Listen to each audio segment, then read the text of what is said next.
இன்னைக்கு நம்ம என்ன பார்க்க போறோம்னு சொல்லி பார்த்தோம்னா, ஒரு நேயரினுடைய சந்தேகத்திற்கான விடையைத்தான் பார்க்க போகிறோம். இந்த நேயர் என்ன கேட்டிருக்கார் அப்படின்னு சொல்லி பார்த்தோம்னா, ஆடி மாதத்தில் பெண் குழந்தை பிறந்தால் அதிர்ஷ்டமா என்பதுதான் அவருடைய சந்தேகமாக அமைந்திருக்கிறது. இந்த மாதிரி நிறைய பேர் சொல்லிட்டு இருக்கா, என்னுடைய மனைவி கர்ப்பவதியா இருக்கா, உனக்கு பெண் குழந்தை பிறக்கும், ஏன்னா ஆடி மாசம் வந்துருச்சு, நிற மாசமா இருக்கா, எப்ப வேணா பிறக்குங்கிற மாதிரி சொல்லியிருக்கா. இந்த ஆடி மாசத்துல பெண் குழந்தை பிறந்தா அதிர்ஷ்டம்னு சொல்றாளே, இது உண்மையா என்பதுதான் அவருடைய சந்தேகமாக இருக்கிறது. அவருக்கு நேரடியாக விடையளிக்க வேண்டும் என்று சொன்னால், ஆடி மாதம் என்றுதான் இல்லை, எந்த மாதமாக இருந்தாலும், அது எந்த நாளாக இருந்தாலும், ஒரு வீட்டிலே பெண் குழந்தை பிறக்கிறது என்று சொன்னாலே அவர் அதிர்ஷ்டசாலிதான். அதிலே எந்த விதமான சந்தேகமும் கிடையாது.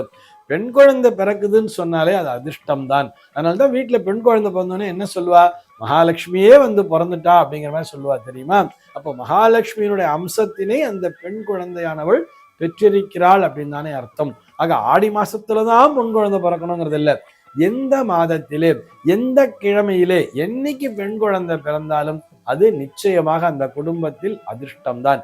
நிறைய தந்தைமார்கள்லாம் சொல்லுவா தெரியுமா, என் பொண்ணு பிறந்த நேரம்தான் நல்லா என்னை வளர்த்து விட்டுச்சு அப்படிங்கிற மாதிரிலாம் சொல்லிட்டு இருப்பா.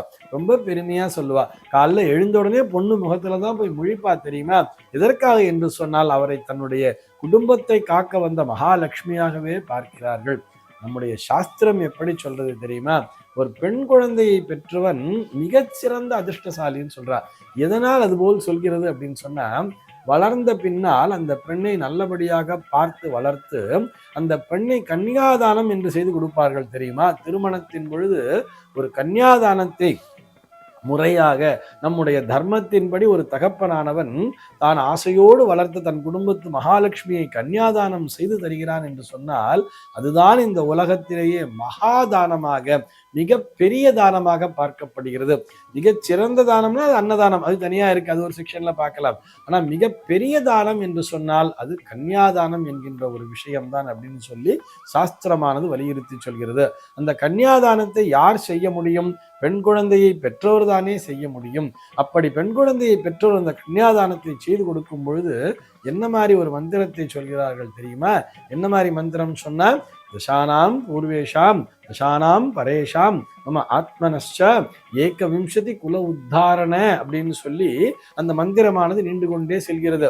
எப்படின்னு சொன்னா, அதுக்கு என்ன அர்த்தம்னு சொன்னா, எனக்கு முன்னால் பிறந்த 10 தலைமுறைகள், எனக்கு பின்னால் வரக்கூடிய 10 தலைமுறைகள், என்னுடைய தலைமுறையையும் சேர்த்து மொத்தம் இருக்கக்கூடிய 21 தலைமுறைகளும் கரையேறுவதற்காக இந்த கன்னியாதானம் என்கின்ற மகாதானத்தினை செய்து கொடுக்கிறேன்னு சொல்லி இந்த அப்பாவானவர் அந்த பெண் குழந்தையை தானம் செய்து கொடுக்கிறாராம். அதன் மூலமாக 21 தலைமுறைகளையுமே கரையேறி விடுகிறதுன்னு சொல்றார்.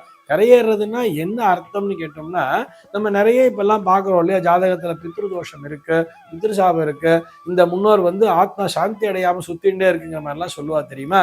நம்ம பரம்பரையிலே தெரிந்தோ தெரியாமலோ ஏதோ ஒரு குற்றம் என்பது நடந்து நம்முடைய முன்னோர்கள் யாரோ ஒருத்தர் முழுமையான மனசாந்தி பெறாமல் ஆவியாக அலைந்து கொண்டிருக்கிறார் என்று சொன்னாலும், அவர் மோட்ச பிராப்திக்கு செல்லவில்லை என்று சொன்னாலும், இந்த கன்னியாதானத்தை செய்து கொடுப்பதன் மூலமாக அவர்கள் அனைவருடைய ஆத்மாவுமே சாந்தி அடைந்து விடுகிறது, அவர்கள் அனைவரும் கரையேறி விடுகிறார்கள் என்கின்ற மிகச்சிறந்த உண்மையை, ஆகச்சிறந்த உண்மையை நம்முடைய ரிஷிகள் எல்லாம் கண்டுபிடித்து வைத்து இந்த கன்னியாதானத்திற்கு அத்தனை முக்கியத்துவம் வைத்து கொடுத்திருக்கிறார் என்று சொன்னால், அப்போ இது எப்ப செய்ய முடியும்? பெண் குழந்தை பிறந்தால் தானே செய்ய முடியும். அந்த பெண்ணை கன்னியாதானம் செய்து கொடுப்பதன் மூலமாக இவர்கள் குடும்பத்தில் இருக்கக்கூடிய அனைத்து சாபங்களும் நீங்கி விடுகிறதுன்னு சொன்னா, அனைத்து தோஷங்களும் நீங்கி விடுகிறதுன்னு சொன்னா, அதன் மூலமாக அந்த குடும்பத்திற்கு அதிர்ஷ்டம் என்பது தானே வந்து சேர்கிறது.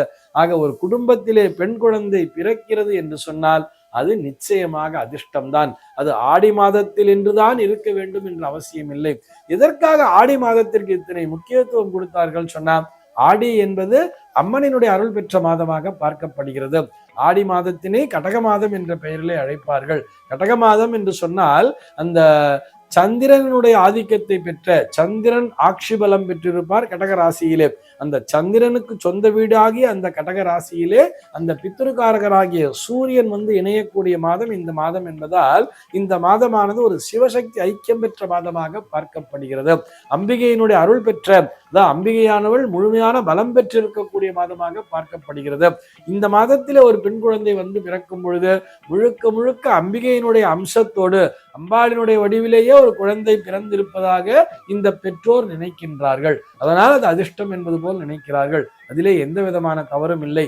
ஆனால் உண்மையை வலியுறுத்தி சொல்ல வேண்டும் என்று சொன்னால், ஆடி மாதத்தில் மட்டுமல்ல, எந்த மாதத்திலே வீட்டிலே பெண் குழந்தை பிறந்தாலும், அது எந்த நாளிலே பிறந்தாலும், அது சனிக்கிழமை நாளாக இருந்தாலும் சரி, செவ்வாய்க்கிழமை நாளாக இருந்தாலும் சரி, ஞாயிற்றுக்கிழமை நாளாக இருந்தாலும் சரி, வீட்டிலே ஒரு பெண் குழந்தை பிறக்கிறாள் என்று சொன்னால் நாம் அதிர்ஷ்டசாலிகள் என்றுதான் அர்த்தம். பெண் குழந்தையை பெற்றோர்கள் அனைவருமே அதிர்ஷ்டசாலிகள் தான். சர்வே ஜனாஹ சுகினோ பவந்து.